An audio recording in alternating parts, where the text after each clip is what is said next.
जय हिंद साथियों, ABS mathematics में आप सबों का स्वागत है। चुनाव संबंधित कुछ अति महत्वपूर्ण प्रश्न लेकर आप लोग के लिए उपस्थित हुआ हूँ, जो आपके आगामी प्रतियोगिता परीक्षाओं के लिए अति महत्वपूर्ण होने वाले हैं। वीडियो में शुरू से अंत तक बने रहें।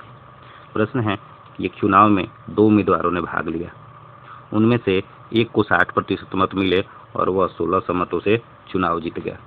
कुल मतों की संख्या कितनी थी? कुल मतों की संख्या दोस्तों 100% थी। अभी 100% में से एक को 60% मिला, एक को 60% मिला तो दूसरे को कितना मिला होगा? 40% मिला होगा। जीतने वाला कैंडिडेट हारने वाला से कितना ज़्यादा लाया है? 20%, यानी 20% मतों से जीता है और यहाँ पे 1600 मतों से जीता है। तो कह सकते हैं कि 20% का मूल्य 1600, कुल मत 100%, 100% का मूल्य जो होगा 20 का 5 गुना 100, 1600 का 5 गुना 8000, यानी कुल मत जो होगा 8000 होगा दोस्तों। अगला प्रश्न है, एक चुनाव में केवल 2 उम्मीदवार थे, उनमें से एक उम्मीदवार को 40% मत मिले और वह एक अन्य से 298 मतों से हार गया। कुल मतों की संख्या कितनी थी? कुल मतों की संख्या दोस्तों 100 थी। इस 100 में से एक को मिला 40%, दूसरे को कितना मिलेगा? 60% मिलेगा। हारने वाला कितना प्रतिशत मत से हारा है दोस्तों? 20% मत से हारा है। और कुल वोट से कितना से हारा है? 298 से हारा है, यानी 20% का मूल्य होगा 298। कुल मत 100%, तो 100% का मूल्य कितना होगा? 20 का 5 गुना 100 है, 298 का 5 गुना कर देना है दोस्तों 1490। 1490 इसका सही उत्तर होगा दोस्तों। अगला प्रश्न है कि 2 प्रत्याशियों के बीच हुए एक चुनाव में 75% मतदाताओं ने अपने मत डाले, जिनमें से 2% मत अवैध घोषित कर दिए गए। एक प्रत्याशी ने 92 से 61 मत प्राप्त किए, जो वैध मतों के 75% थे। चुनाव में पंजीकृत मतों की संख्या, चुनाव में पंजीकृत मतों की संख्या 100 थी दोस्तों। अब इसमें से 75% सही वोट, सही 75% लोगों ने वोट डाला है, मतलब कि 3/4 में बदले 75% को, तो 3/4 होगा दोस्तों। 3/4 लोगों ने वोट का प्रयोग किया।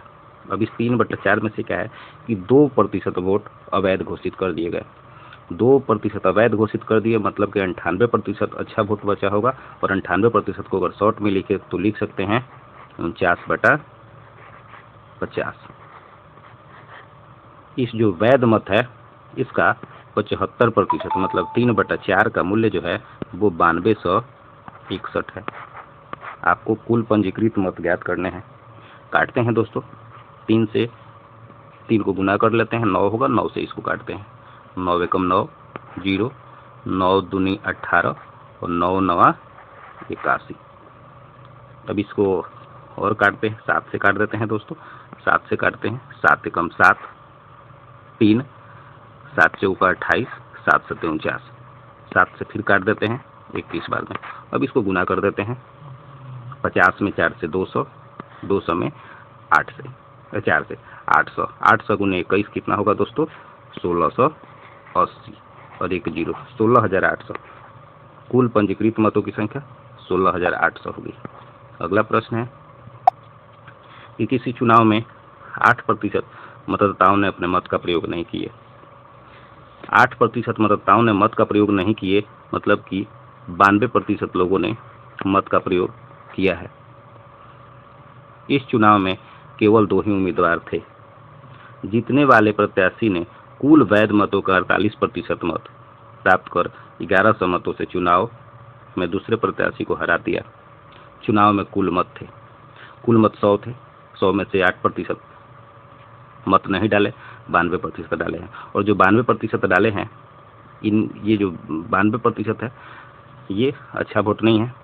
इसमें से 48% एक को प्राप्त हुआ है। एक को 48% प्राप्त हुआ है, तो दूसरे को कितना प्राप्त होगा सर? ये होगा 44%। एक को 48%, दूसरे को 44%। और यहाँ पर चुनाव हारने की जीतने की बात है, तो ये हार जीत हुआ है 4% से, 4% से। और ये 4% का मूल्य जो हुआ है 1100 हुआ है। आपसे कुल मत निकालने के लिए बोला गया है, कुल मत 100%, तो 100% का मूल्य ज्ञात करना है। इसका ये 25 गुना है, इसका 25 गुना कर देना है दोस्तों। इसका 25 गुना करें तो होगा 275 और 2 जीरो 27,500। 27,500 दोस्तों सही उत्तर होगा, ऑप्शन नंबर डी होगा। अगला प्रश्न है कि दो उम्मीदवारों के मध्य होने वाले किसी चुनाव में पहले उम्मीदवार को कुल वैध मतों के 80% मत मिले। यदि कुल मत 1,80,000 है और इसमें से 10% अवैध घोषित किए गए हों तो कुल दूसरे उम्मीदवार के पक्ष में कितने वोट गए हैं। ठीक है दोस्तों, पहले तो टोटल जो वोट है वो 1,80,000 है, 1,80,000 है। इसमें से 10% वोट अवैध है, मतलब कि 90% वोट सही है, 90% वोट सही है। अब बोला गया है कि इसमें से दो उम्मीदवार में से जो जीतने वाला उम्मीदवार है वो 80% मत मिला है, यानी हारने वाला जो होगा उसको कितना मिला होगा। हारने वाला या कहें तो एक को अगर 80% मिला है तो दूसरे को कितना मिलेगा, 20%। इस वैध मत का 20% किसको मिल गया है, तो दूसरे प्रत्याशी को मिला है। तो बस यही काट के छोटा कर देना है, 2 जीरो 2 जीरो 4 जीरो और 4 जीरो से 4 जीरो को काट दिए। अब इसको गुना कर देते हैं, कितना होगा, 9 दूनी 18, 18 में 18 से गुना कर देंगे 324, और उसके बाद 1 जीरो और 1 जीरो 2 जीरो है, 2 जीरो इस पे डाल देते हैं, होगा 32,400। उम्मीद है दोस्तों ये सारे प्रश्न आपको अच्छी तरीके से समझ में आए होंगे। धन्यवाद।